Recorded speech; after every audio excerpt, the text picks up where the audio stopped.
خادم حسین صاحب پوچھتے ہیں کہ بد دعا اور اس کے اثرات کیا ہیں اور بد دعا سے کیسے بچا جائے، براہ کرم رہنمائی کیجیے۔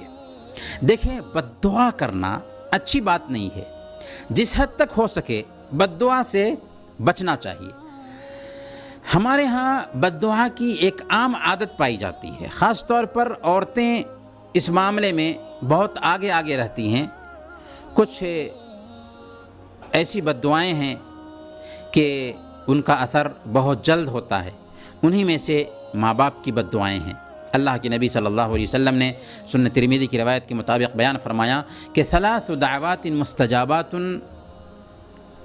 دعوت المظلوم ودعوت المسافر ودعوت الوالد علی ولدہ، کہ 3 طرح کی دعائیں ضرور قبول کی جاتی ہیں: مظلوم کی بد دعا، مسافر کی دعا اور والد کی دعا، یعنی والدین کی دعا اپنے بچوں کے حق میں۔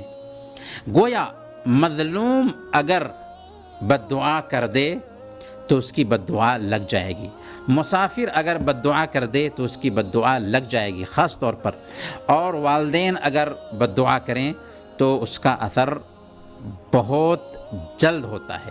اور بد دعا سے بچنے کا طریقہ کیا ہے؟ بد دعا سے بچنے کا طریقہ یہ ہو سکتا ہے کہ اگر آپ کو کسی پر غصہ آتا ہے تو ذرا تحمل سے کام لیں اور اعوذ باللہ من الشیطان الرجیم پڑھ لیں، کیونکہ غصہ کی حالت میں عام طور پر زبان سے بد دعا کے کلمات نکلتے ہیں، پھر اس کے انجام پر بھی اگر ہم غور کریں تو بہت حد تک اپنے آپ کو بد دعا سے بچا سکتے ہیں۔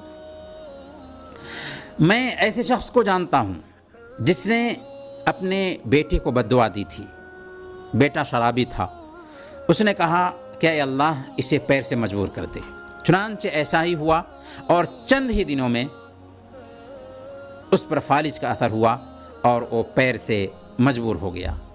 حقیقت یہ ہے کہ بد دعائیں بہت جلد اثر دکھاتی ہیں، اس لیے بد دعا سے بہت حد تک بچنا چاہیے۔ ہاں، اگر کوئی ظالم ہے تو مظلوم کے لیے گنجائش ہے کہ وہ ظالم پر بد دعا کرے، لیکن الٹپ بد دعا کرنے سے بال پرہیز کرنا چاہیے۔ اللہ تعالی ہم سب کو بد دعا کرنے سے بچائے۔